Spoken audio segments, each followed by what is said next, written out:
오늘 본문은 7절로 18절이죠. 우리가 같이 합독하셨는데요.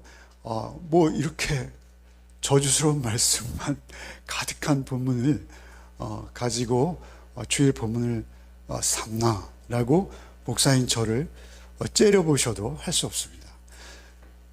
사실 지금 열왕기 그리고 이스라엘의 전 역사, 그 역사의 종착역, 귀결점입니다. 우리가 말하죠. 결론이 무엇이냐? 그래서 결론이 뭐야? 그들을 애굽에서 이끌어내셔서 그들을 하나님의 나라, 하나님 백성 삼으시고 이스라엘을 건국하셨는데, 그래서 결론이 뭐야? 이 그 결론입니다. 사실 그래서 오늘 본문으로 설교를 한다거나 강의를 하는 경우는 전 거의 보지를 못했어요. 그럼에도 불구하고 우리는 큐티를 하지 않습니까? 큐티를 하다 보면 본문의 구조도 들어오고 본문 파악이 돼요, 그냥. 아닌가요?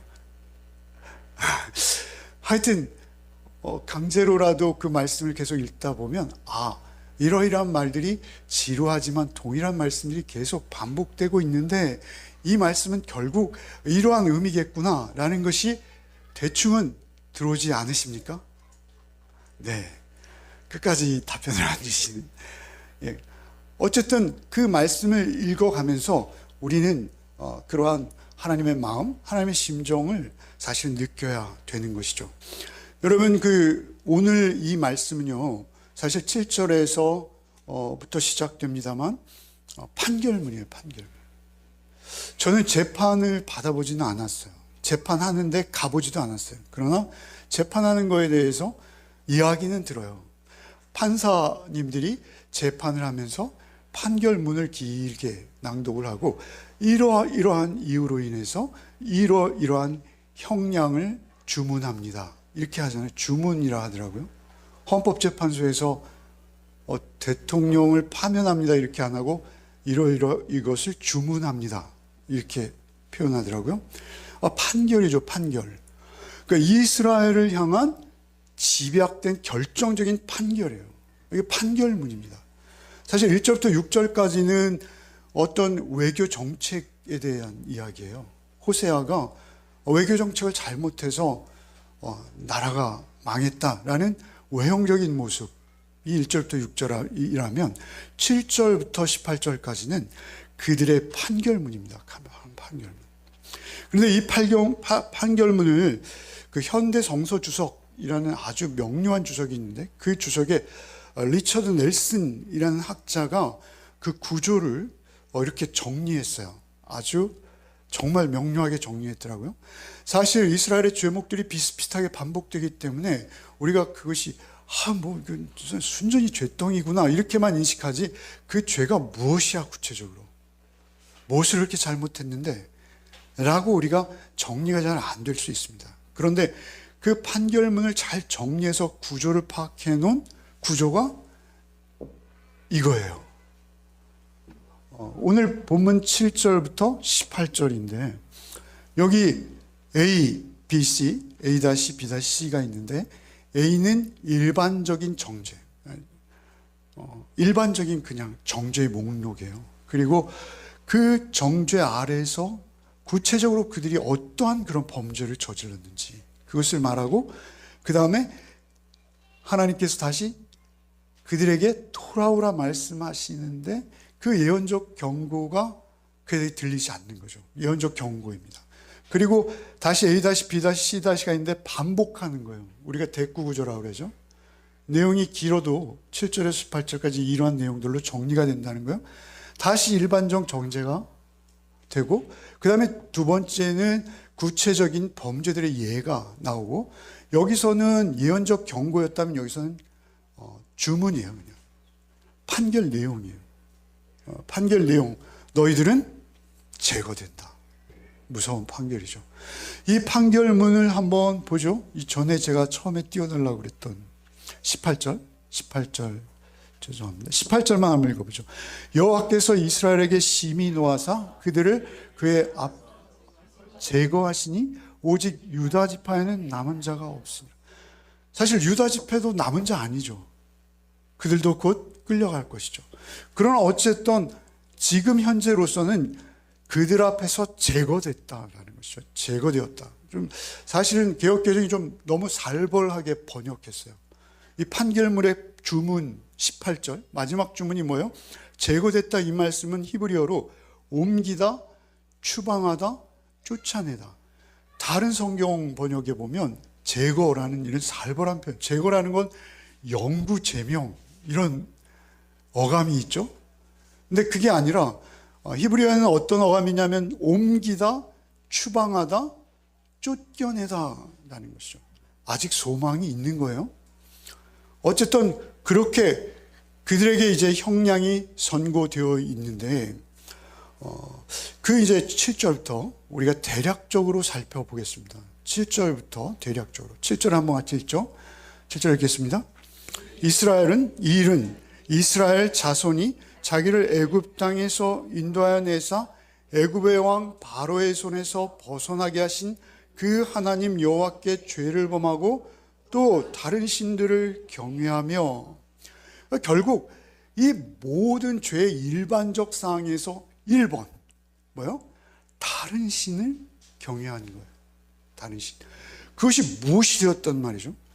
우리가 또 그것이 뭐 바알과 아세라처럼 우리가 어떤 뭐 불상이나 이런 걸 놓고 섬겼다는 것이 아니라 우리가 하나님이 우리의 마음의 중심에 계시지 않고 하나님보다 높아진 모든 우상을 일컫는 것이죠.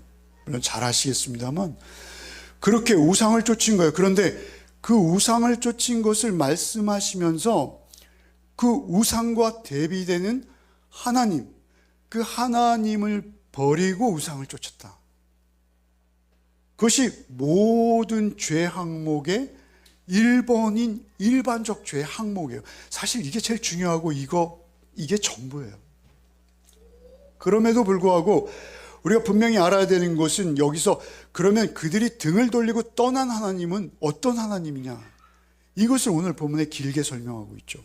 뭐라 합니까? 이 일은 이스라엘 자손이 자기를 애굽 땅에서 인도하여 내사 애굽 왕 바로의 손에서 벗어나게 하신 그 하나님, 그들이 하나님을 향해서 등을 돌리고 우상을 쫓아가고 속절없이 그 우상이 그들을 지배하고 있어요. 돈과 명예와 인기와 자랑과 세상의 안목과 자신의 정욕과 이런 것들이 우상이 되어 버리는 거예요.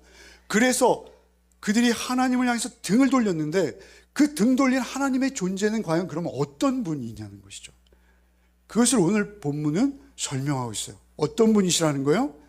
애굽 땅에서 인도하여 내사 애굽 왕 바로의 손에서 벗어나게 하신, 그들이 이스라엘이라는 국가로 세워지기 위해서 그들이 애굽에서 자유함을 얻어야만 이스라엘이라는 국가가 설 수 있는 거잖아요. 그런데 그 이스라엘은 국가를 세우기 위해서 그 하나님은 어떻게 하셨다는 거예요? 애굽이라는 단어가 2번이나 나옵니다. 애굽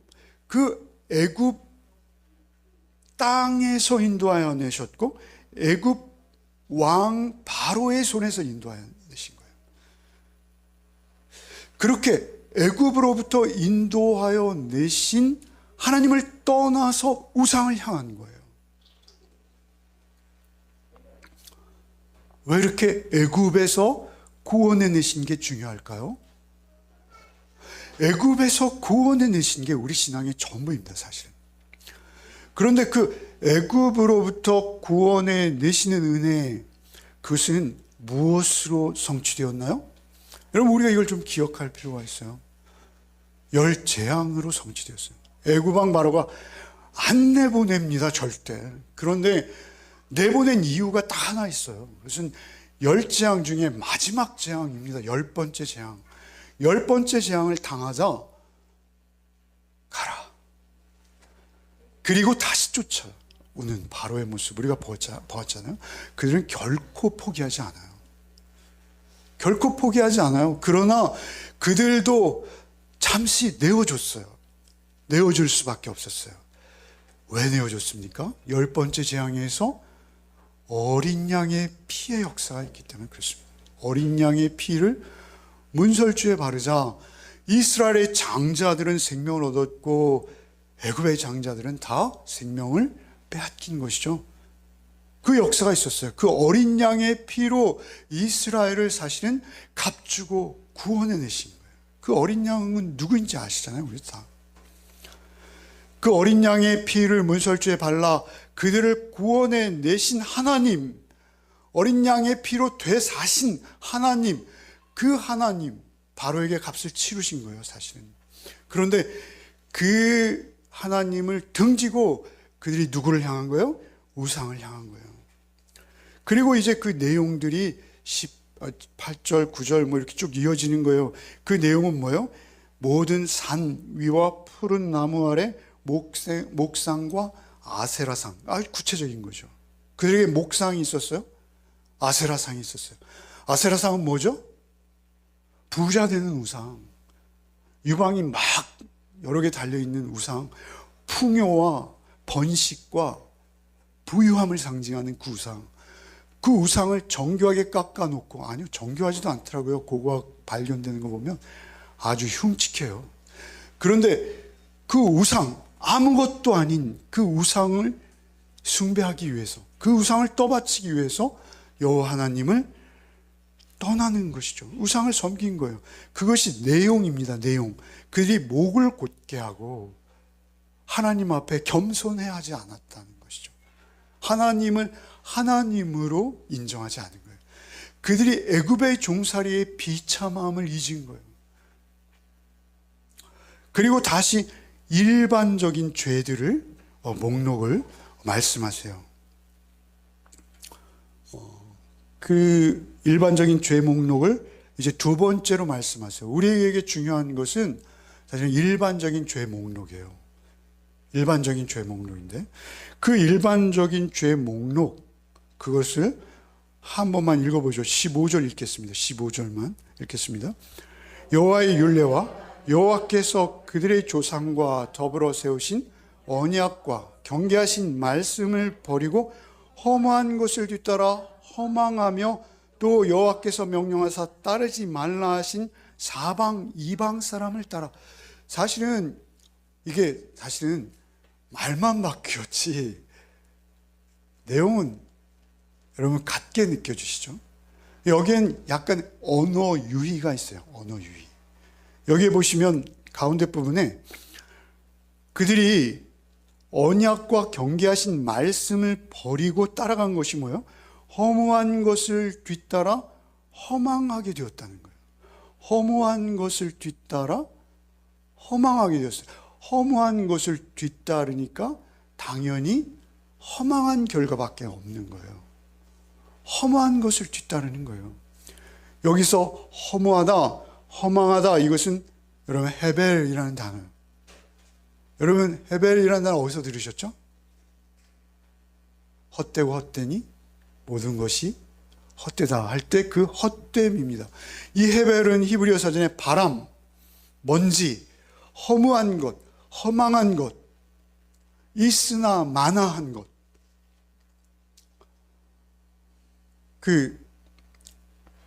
제가 대중교통을 잘 안 타는데 대중교통을 한번 탔는데 이야기하는 걸 들었는데 그 내용이 뭐냐면 내 주머니에 있는 10만 원이 돈이지 통장에 있는 숫자는 그냥 숫자라는 거예요. 그 말이 무슨 말인가? 저의 뇌리에 탁 꽂혔어요.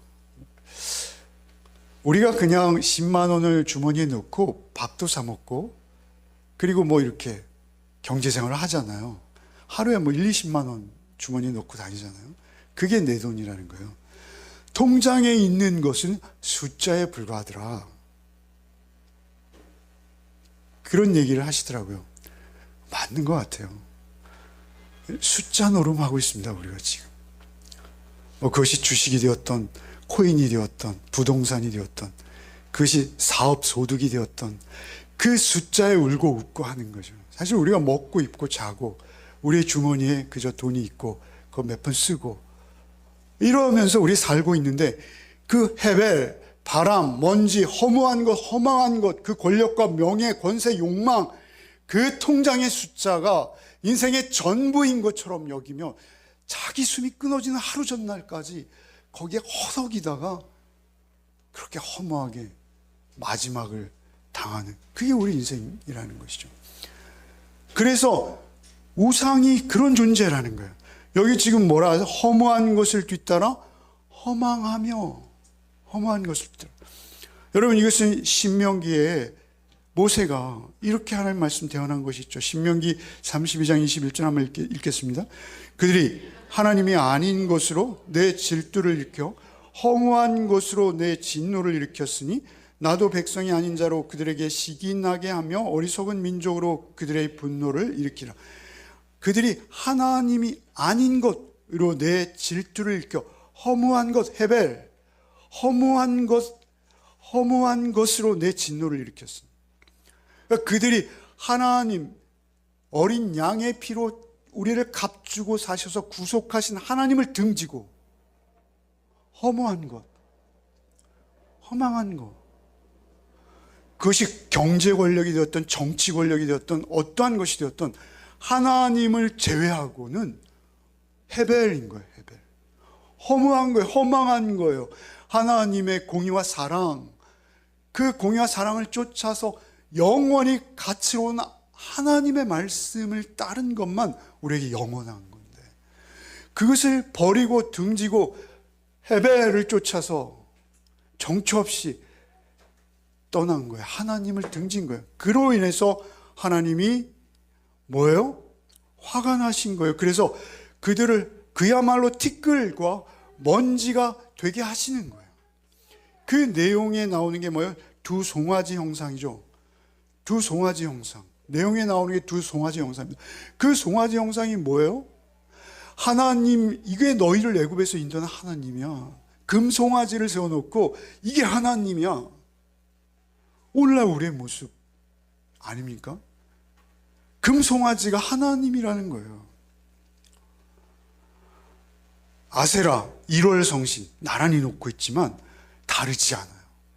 아세라상을 섬기는 그들이나 1월 성신은 그들을 섬기는 그들이나 금송아지를 놓고 하나님이라 부르고 있는 그들이나 똑같다는 거예요. 그래서 결국 그들이 받는 형벌은 18절인 것이죠. 다시 한번 읽어보죠. 여호와께서 이스라엘에게 심히 노하사 그들을 그들 앞에서 제거하시니 오직 유다 지파 외에는 남은 자가, 유다 지파마저도 사실 불안한 상태죠. 그거 조금 더 시간을 연장하는 게 어떤 의미가 있을까요?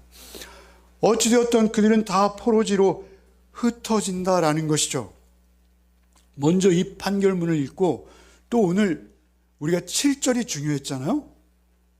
저 오늘 극히 짧은 말씀을 통해서 한 절 한 절이 중요하지만 7절과 17절을 좀 유심히 살펴보기를 원해요. 7절이 첫 번째고 마지막으로 정리되는 그 말씀 17절 한번 읽어봅시다. 또 자기 자녀를 불 가운데로 지나가게 하며 복술과 사술을 행하고 스스로 팔려 여호와 보시기에 악을 행하여 그를 경노하게 하였으므로. 어린 양의 피로 구원 얻었어요. 7절에 우리가 살펴볼 때 애굽 땅에서 인도하여 내사 애굽 왕 바로의 손에서 벗어나게 하신 그 여호와를 너희가 등졌다라고 하셨잖아요. 그렇게 10장 중 마지막 장으로 그들을 통일 이스라엘을 이루게 하시고 다윗 시대를 열어주셨는데 그들은 여호와를 등진 거예요. 어디 그 어린 양의 피만입니까? 그들을 시내산으로 인도해 내셔서 그 모든 제사제도와 성막제도를 주셨잖아요. 그 제사제도와 성막제도의 중심에는 뭐가 있습니까? 그들이 이스라엘 땅에 와서는 성전을 짓고 계속 그 제사를 드리는 중심에는 뭐가 있습니까? 결국 어린 양의 피와 짐승이 있는 거예요. 그 율법의 상자, 언약궤, 우리가 지켜낼 수 없는 거, 그죠? 그때 구약의 인물들도 그 언약, 그 율법을 다 지켜낼 수 없어요. 그런 그들에게 그 언약궤 위에 날마다 짐승의 피를 뿌리게 하셔서 그 뿌린 피로 그 언약을 범한 우리의 죄를 덮어주시는 시은 좌 아시잖아요. 그렇게 그들에게 계속적인 은혜를 베푸시면서 이스라엘의 주인으로 하나님의 인품을, 하나님의 형상을 대변하는 자로 살아가도록 은혜 베푸시고 세워주셨음에도 불구하고 그들이 하나님을 전혀 그들이 드리는 제사 행위는 엄숙하고 최선을 다하고 생명을 다해요. 여러분, 우리가 드리는 예배와는 비교할 수 없을 정도로 그들은 정성을 다한 제사를 드렸습니다. 그럼에도 불구하고 그 제사가 어떤 제사였다는 거예요? 금송아지를 향한 제사였다는 것이죠. 17절에 또 자기 자녀를 불 가운데로 지나가게 하며 복술과 사수를 행하고 스스로 팔린 거예요. 스스로. 누가 그들에게 팔릴 수 있는 환경이나 그런 억지를 주장한 게 아니라 그냥 자기가 스스로 팔려버린 거예요. 여기 스스로 팔렸다라는 이 히브리어는 남에게 종으로 팔렸다. 다른 곳에서 많은 용례를 찾아볼 수 있는 표현이에요. 남에게 종으로 팔렸다라는 것이죠. 여러분, 이런 예가 북이스라엘 너무 많죠. 다 그렇죠. 그런데 그 중에 극히 두드러지는 예가 누굽니까? 아합 같은 왕들이죠. 아합은 이세벨의 꾀음에 빠졌다. 우리가 이렇게 말하잖아요. 이세벨이 야, 그토록 나봇의 포도원이 가지고 싶어? 그러면 네가 왕인데 가져. 그래도 아합은 두려움이 있었을 거예요. 그러나 그 두려움을 누가 극복하게 합니까? 이세벨이 충동질하는 것이죠. 그래서 스스로 팔리는 거예요, 결국. 누가 결정해 주는 게 아니에요. 이세벨의 제안에 스스로를 팔아버리는 거죠. 저는 이 스스로 팔려라는 이 말씀을 묵상하면서 떠오르는 게, 여러분 파우스트 아시죠? 파우스트라는 소설 있잖아요. 거기에 보면 메피스토펠레스라는 악마가 나오잖아요. 메피스토펠레스 맞죠? 그 악마가 나오는데 그 악마에게 자기의 청춘을 돌려, 자기의 부유함과 자기의 인기, 그것을 얻기 위해서 자기의 영혼을 팔아버리잖아요. 영혼을 파는 거예요. 영혼을. 사실은 그렇게 우상에게 우리를 파는 것은 무엇이죠? 우리의 영혼을 파는 거예요. 복술과 공동 번역으로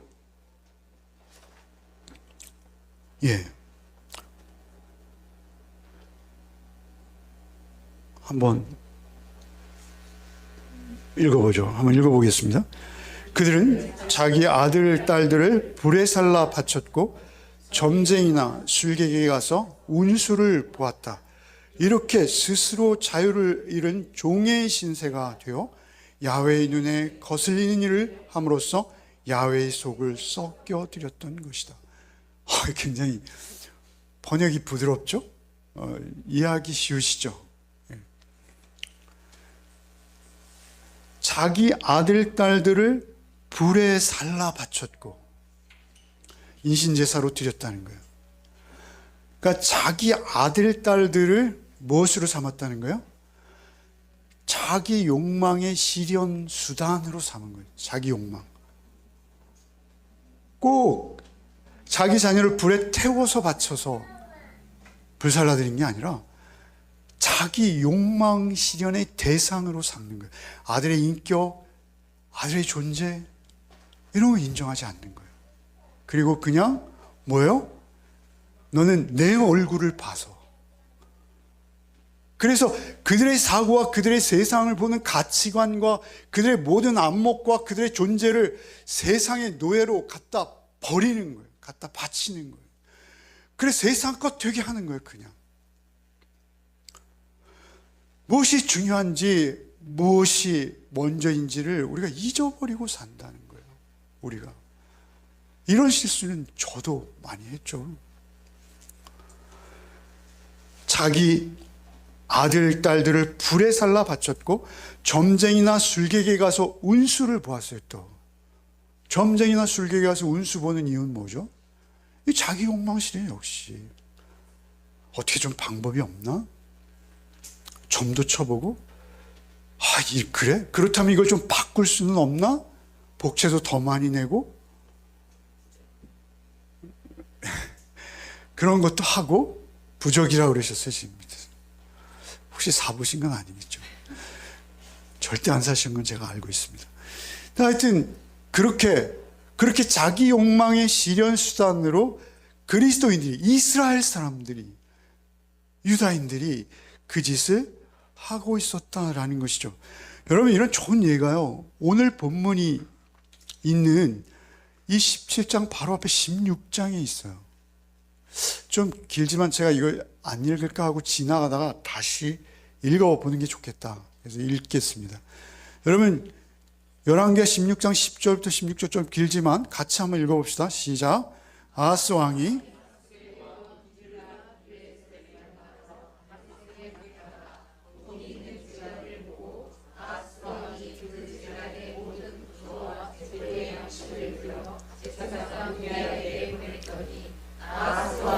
다메섹에서 돌아오기 전에 제사장 우리아가 아하스 왕이 다메섹에서 보낸 대로 모두 행하여 제사장 우리아가 제단을 만들지라.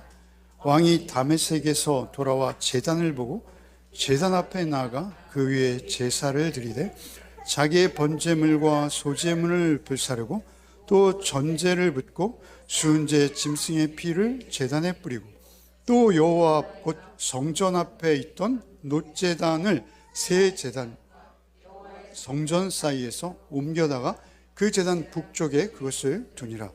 아하스 왕이 제사장 우리아에게 명령하여 이르되 아침 번제물과 저녁 소제물과 왕의 번제물과 그 소제물과 모든 국민의 번제물과 그 소제물과 전제물을 다 이 큰 제단 위에 불사르고 또 번제물의 피와 다른 제물의 피를 다 그 위에 뿌리라. 오직 놋제단은 내가 주께 여쭐 일에만 쓰게 하라 하며 제사장 우리아가 아하스 왕의 모든 명령대로. 잘 감이 안 오시죠? 근데 어쨌든 간에 남유다의 왕이요, 아수르 왕을 만나러 갔어요. 만나러 가서 그 나라 제단을 보니까 우리 제단은 너무 초라한 거예요. 우리 제단은 놋으로 만든 조그만 제단인데 그 제단은 아주 웅장해서 늘 제단을 쓰면서도 불편했겠죠. 불편하죠. 작으니까요. 온 백성들이 다 거기다 제물을 들여서 태우려면 길게 기다려야 됐고 인내해야 되고 막 그런 게 있었겠죠. 그러니까 이 그림을, 설계도를 빨리 그려서 제사장 우리아에게 보내는 거죠. 우리아는 그것을 받자마자 성전을 뜯어 고치는 겁니다. 뜯어 고치고 왕이 오기도 전에 이미 다 완성을 해놓는 거예요. 우리아가 와서 뭐라 합니까? 그 왕이 와서 뭐라 합니까? 남유다의 왕이 뭐라 합니까? 놋제단은 나만 쓸게. 이 새로 만든 제단에 온 국민의 이런 재물 저런 재물, 이런 길잖아요. 이런 재물 저런 재물 저런 재물 이런 재물 다 거기다 드리면 얼마나 좋아. 그렇게 하자. 스스로 팔리는 거예요. 효용성, 유용성 이런 거 있잖아요. 그런 세상의 가치에 자기를 내어주는 거예요. 그 심지어 예배까지, 예배의 모습까지 자발적으로 스스로 예배의 혁신을 이루어보자 라고 해서 예배를 인간의 사고와 생각, 인간 친화적으로 좀 불편하지 않게, 더욱 편하게, 더욱 안락하고 평안하게, 그리고 더 크고 웅장하게, 그렇게 우리의 생각과 우리의 사고의 기준에 따라서 예배 형식과 모습마저, 하나님의 말씀의 해석마저 우리가 그렇게 바꿔가는 거예요.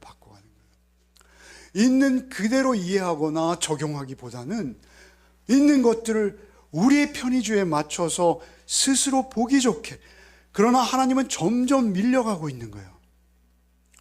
하나님의 형식과 이건 못할 짓이죠. 어그러진 일이죠. 그러한 일들을 해오고 있었다라는 것이죠. 그러한 일들을 해오는 중에 선지자들이 계속 끊임없이 나와서 그들을 돌이키는 거예요. 호세아 선지자 뭐라 합니까? 호세아 선지자 아시죠?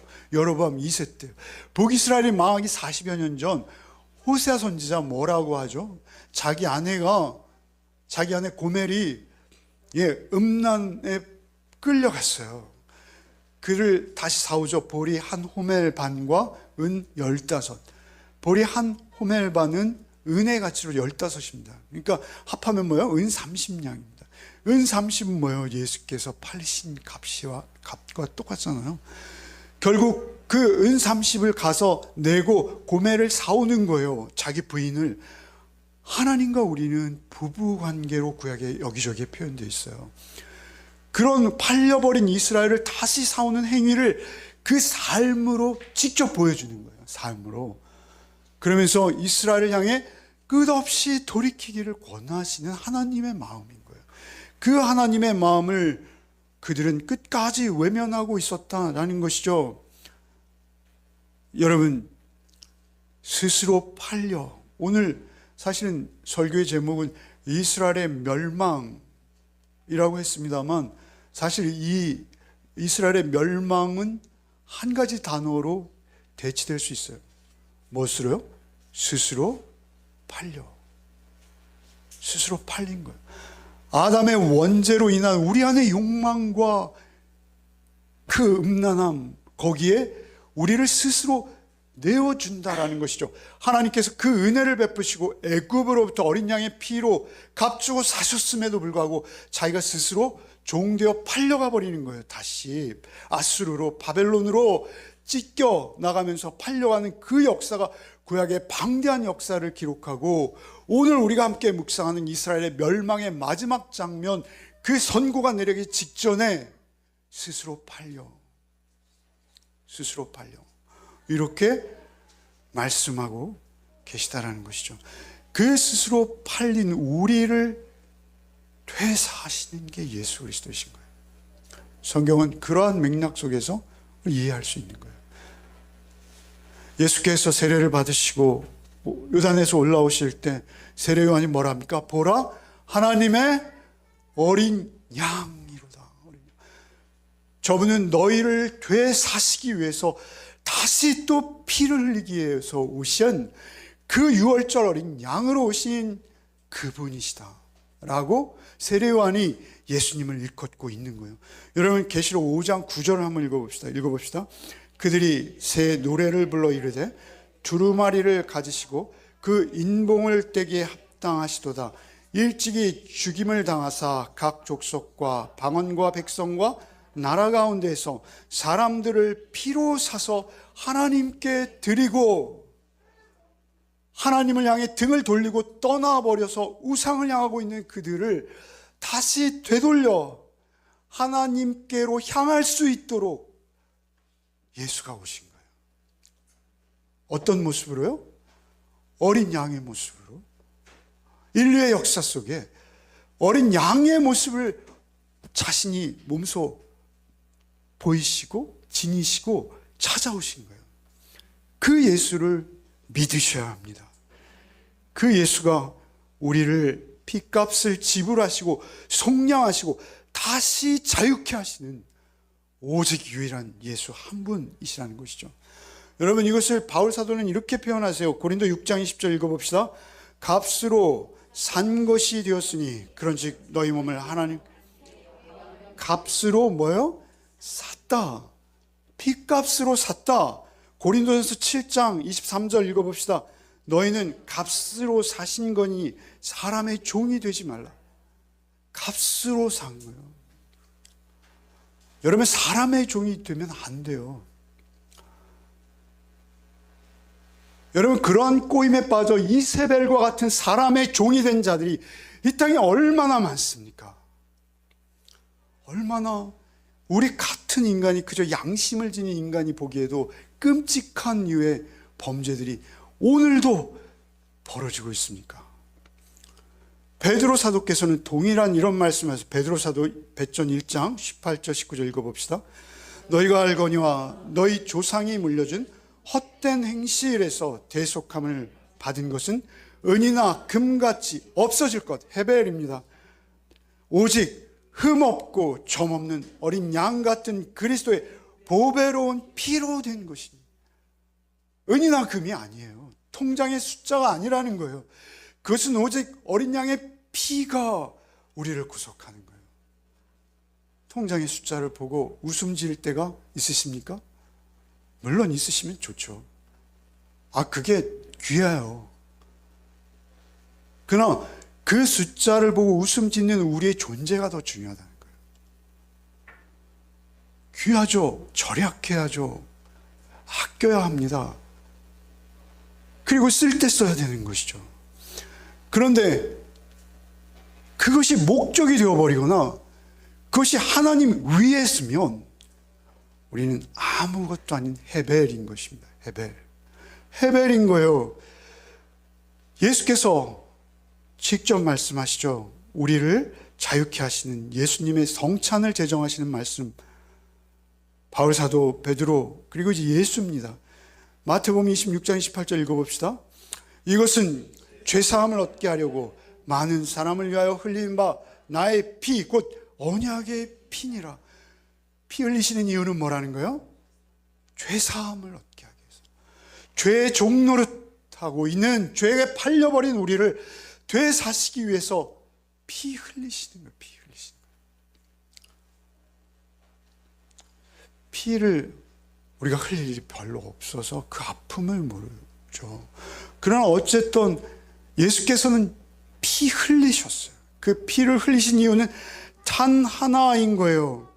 우리를 값을 치러 자유케 하시고자, 우리의 죄값을 대신해서 그분이 아무 죄도 없는 그분이 피를 흘려주시는 거예요. 그것이 우리에게 믿어지는 게 우리의 구원입니다. 그래서 우리는 또 공동체를 이루었다 사도행전은 말해요. 우리가 공동체, 교회를 이루는 것은 한 가지예요.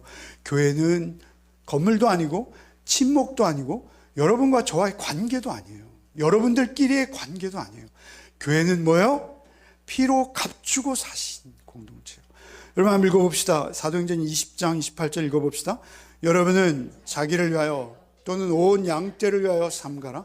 성령이 그들 가운데 여러분을 감독자로 삼고 하나님이 자기 피로 사신 교회를 보살피게 하셔. 우리가 교회를 보살피고 교회를 섬기는 이유는 하나예요. 예수께서 나를 피로 사셨기 때문에. 내가 이제 세상 욕망의 종이 아니라, 거기에 따라가는 노예가 아니라, 속절없이 그렇게 떠나려갈 허무한 헤벨이 아니라, 이제 나는 하나님의 영원한 가치만을 쫓는 하나님의 소유가 되었습니다. 나는 이제 하나님의 것입니다. 피로 값주고 사신 것. 이 고백은 그러나 쉽지 않아요. 여러분, 이 고백은 누구만 할 수 있냐면요, 나 때문에 예수가 피 흘리셨어요. 내가 예수 죽인 자예요. 로마의 병정들이나 그런 자들이 예수를 죽인 게 아니고, 예수가 오셔서 죽음 당하신 이유 하나는 바로 나의 끔찍한 죄를 구속하시려고 예수가 피 흘리셨습니다. 난 하나님 아들, 아니 하나님을 죽인 자가 나올시다. 여러분, 이 고백이 예수의 피를 믿는 고백입니다. 여러분, 이 고백이 있을 때 우리는 그리스도인이 되는 거고요, 비로소 겸손해질 수 있는 거고요, 사태를 사태로 읽을 수 있는 거고요, 사태의 근원과 그 점막에 있는 의도를 알 수 있는 거고요, 모든 것들의 원인과 결과까지 알 수 있게 돼요. 우리가 새로워지는 거예요. 우리가 완전히 거듭나는 거예요. 여러분, 그 경건과 거룩 여러분이 이루려고 해보십시오. 절대 이룰 수 없습니다. 여러분이 이룰 능력이 없어요, 여러분에게. 그러나 그 피가 내 마음에 흐르고 있을 때, 내 마음에 그 피가 계속 칠해질 때, 우리는 내가 원하지 않아도, 내가 특별히 의도하지 않아도 하나님의 인격과 성품을 회복한 자로서의 삶을 살아내게 되는 거예요. 그것은 내 능력이 아니라 내 안에 역사하는 그 피의 능력이라는 것을 성경은 오늘도 말씀하고 계신 거예요. 우리가 스스로 팔려버린 우리를 예수께서 되사셔서 하나님 자녀 성도 삼으시기 위해서 하루도 빠짐없이, 한날도 빠짐없이, 여러분, 그 피는 우리의 몸을 타고 흐르는 거예요. 사실 그분의 살과 그 피는 내 안에 된 거예요. 그래서 우리는 그분을 늘 의지하고 모든 상황을 이겨나갈 수 있는 거예요. 그리고 모든 선택과 판단과 결정을 그분 안에서만 행해 갈 수 있는 거예요. 좀 어려워지고 힘들어질 때조차도 그분을 놓치지는 마십시오. 그분을 붙드시고 계십시오. 그러면 그분이 인도하실 것입니다. 날 위해 피 흘리신 그분이 나를 붙들고만 계시다면 나는 결코 떨어지지 않아요. 나는 결코 넘어져도 일어날 수 있어요. 언제든지 주님 안에서 바른 길 가게 하신다. 능력 오직 그 피값에 있다. 라는 것을 강조드리고 마지막 본문을 읽고 마치겠습니다. 히브리서 9장 12절 이하 한번 읽겠습니다. 염소와 송아지의 피로 하지 아니하고 오직 자기의 피 곧 영원한 속죄를 이루사 단번에 성소에 들어가게 하셨느니라. 염소와 황소의 피와 및 암송아지의 죄를 부정한 자에게 뿌려 그 육체를 정결하게 하여 거룩하게 하거든 하물며 영원하신 성령으로 말미암아 흠없는 자기를 하나님께 드린 그리스도의 피가 어찌 너희 양심을 죽은 행실에서 깨끗하게 하고 살아계신 하나님을 섬기게 하지 못하겠느냐. 피가 능력인 거예요. 피가 너희 양심을 죽은 행실에서 깨끗하게 하고 살아계신 하나님을 섬기게 하지 못하겠느냐.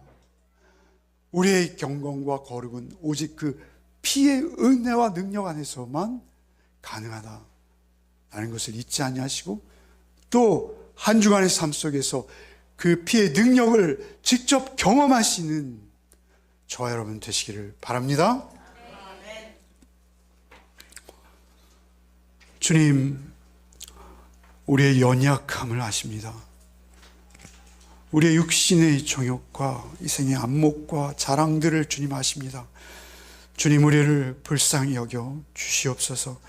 오직 우리가 넘어지며 또 실수하오나 주님, 오직 주님의 은혜만을 사모하며 주의 은혜만을 구하오니 그 피의 은혜가 우리를 잠시도 떠나지 않게 하여 주시옵소서. 흘리신 보혈, 그 피만 의지하며 또 한 주간의 삶 속에서도 오직 그 보혈의 능력만을 경험하는 우리 모두가 되게 하여 주시옵소서. 예수 그리스도 이름 받들어 기도하옵나이다. 아멘.